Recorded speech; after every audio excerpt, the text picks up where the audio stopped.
Hello दोस्तों, आप सभी को मेरा प्रणाम। जय श्री कृष्णा, जय जय राम। प्रस्तुत है राज तिलक की तैयारी। दूसरे दिन राजा दशरथ के दरबार में सभी देशों के राजा लोग उपस्थित थे। सभी को संबोधित करते हुए दशरथ ने कहा, हे नृपगण, मैं अपनी और अयोध्या वासियों की ओर से आप सभी का हार्दिक स्वागत करता हूँ। आपको ज्ञात ही है कि अयोध्या नगरी में अनेक पीढ़ियों से इक्ष्वाकु वंश का शासन चलता आ रहा है। इस परंपरा को निर्वाह करते हुए मैं अब अयोध्या का शासन भार अपने सभी प्रकार से योग्य, वीर, पराक्रमी, मेधावी, धर्मपरायण और नीति निपुण ज्येष्ठ पुत्र राम को सौंपना चाहता हूँ। अपने शासन काल में मैंने अपनी प्रजा को हर प्रकार से सुखी और संपन्न बनाने का प्रयास किया है। अब मैं वृद्ध हो गया हूँ और इसी कारण से मैं प्रजा के कल्याण के लिए अधिक सक्रिय रूप से कार्य करने में स्वयं को असमर्थ पा रहा हूँ। मुझे विश्वास है कि राम अपने कौशल और बुद्धिमत्ता से प्रजा को मुझसे भी अधिक सुखी रख सकेगा। अपने इस विचार को कार्यान्वित करने के लिए मैंने राज्य के ब्राह्मणों, विद्वानों एवं नीतिज्ञों से अनुमति ले ली है।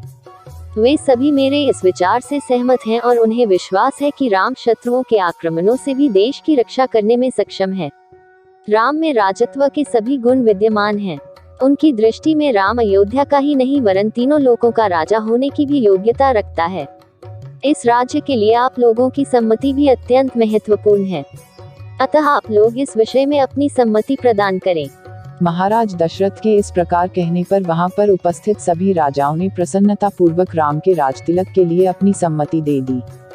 राजा दशरथ ने कहा, आप लोगों की सम्मति पाकर मैं अत्यंत प्रसन्न हूँ, क्योंकि चैत्र मास जो सब मासों में श्रेष्ठ मधुमास कहलाता है, चल रहा है। कल ही राम के राज तिलक के उत्सव का आयोजन किया जाए। मैं मुनिश्रेष्ठ वशिष्ठ जी से प्रार्थना करता हूँ कि वे राम के राज तिलक की तैयारी का प्रबंध करें।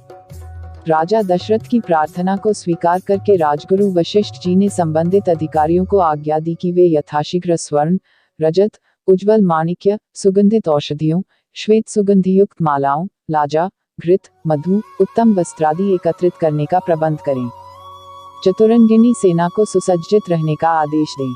स्वर्ण हौदों से सजे हुए हाथियों, श्वेत चंवरों, सूर्य का प्रतीक अंकित ध्वजाओं और परंपरा से चले आने वाले श्वेत निर्मल छत्र, स्वर्ण निर्मित 100 घोड़े, स्वर्ण मंडित सींगों वाले सांड, सिंह की अक्षुण त्वचा आदि का शीघ्र प्रबंध करें। सुसज्जित वेदी का निर्माण करें। इस प्रकार अन्य और जितने भी आवश्यक निर्देश थे, उन्होंने संबंधित अधिकारियों को दे दिए।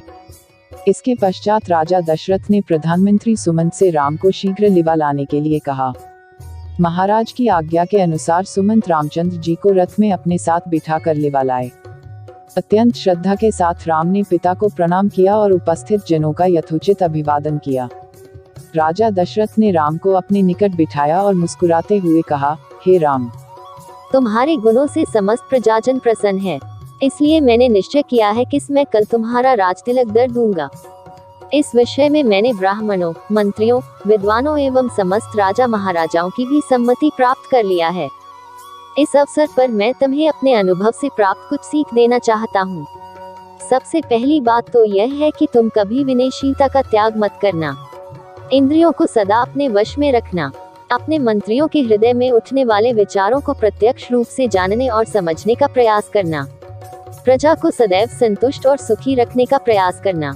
यदि मेरी कही इन बातों का तुम अनुसरण करोगे तो तुम सब प्रकार की विपत्तियों से सुरक्षित रहोगे और लोकप्रियता अर्जित करते हुए निष्कंटक राजकाज चला सकोगे। यह सिद्धांत की बात है कि जो राजा अपनी प्रजा को प्रसन्न और सुखी रखने के लिए सदैव प्रयत्नशील रहता है, उसका संसार में कोई शत्रु नहीं होता।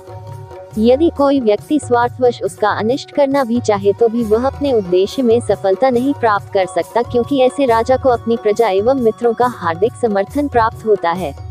पिता से यह उपयोगी शिक्षा प्राप्त करके राम ने स्वयं को धन्य माना और उन्होंने अपने पिता को आश्वासन दिया कि वे अक्षरशः इन बातों का पालन करेंगे। दास दासियों ने राजा के मुख से राम का राज तिलक करने की बात सुनी तो वे प्रसन्नता से उछलते हुए महारानी कौशल्या के पास जाकर उन्हें यह शुभ संवाद सुनाया, जिसे सुनकर उनका रोम रोम पुलकित हो गया। इस शुभ समाचार के सुनाने वालों को उन्होंने बहुत सा स्वर्ण वस्त्राभूषण देकर मालामाल कर दिया। धन्यवाद आप सभी का। आपका दिन सुखमय हो। ओम साई राम।